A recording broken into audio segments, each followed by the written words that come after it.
بەیانی یەکەم ڕۆژی مانگی ڕەمەزانە و دەچینە بازاڕ و لەبارەی نرخی خواردن و پێداویستی ڕۆژانەیەکان لە هاوڵاتیان دەپرسین.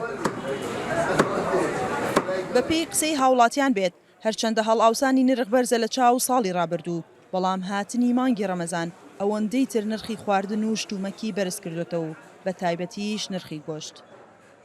هەموو گران بوو بە تایبەتی گۆشتەوە چەند ڕۆژێکە چەند هەفتەیەکە زۆر گران بووە. ئەوە بۆتە خۆی کەمبوونەوەی خواستیش بەڕاستی لە بازارە.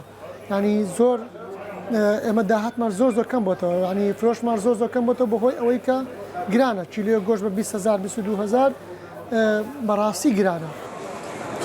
گرانی نرخ بارگرانی زۆری بۆ هاوڵاتیان دروست کردووە و بە جۆرێک هەندێک دەڵێن ناتوانن پێداویستی ڕۆژانەیەکانیان دابین بکەن.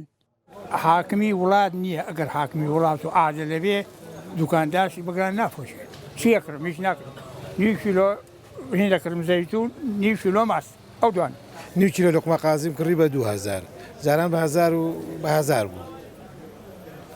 بەنسبەت شتی تریشەوە ئێستا ڕاشی دۆشەوام کڕی و ڕاشی دۆشای وڵای گران بۆ حساب دووان دانەی 1500 بە حساب بە 3500 لەسەر کڕیاریش و لەسەر فەرمانبەریش و لەسەر هاوڵاتی زۆر زەحمەتە. بە مەبەستی کۆنتترۆلکردنی کوالێتی و نرخ لە بازارەکاندا لیژنە هاوبەشەکانی قایمقامەتی سلێمانی هاتوونەتە ناو بازارەکانی شاری سلێمانی.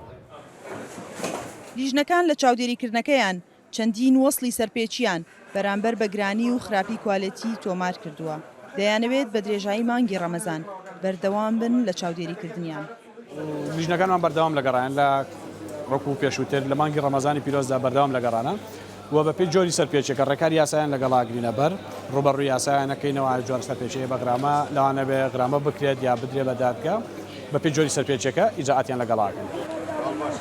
ناجێگیری نرخی دۆلار و کەمی بەرهەمی ناوخۆ و ناسەقامگیری سیاسی هۆکاری گرانی نرخن و چەند مانگێکە بە بازاڕی هەرێمی کوردستانەوە دیارە.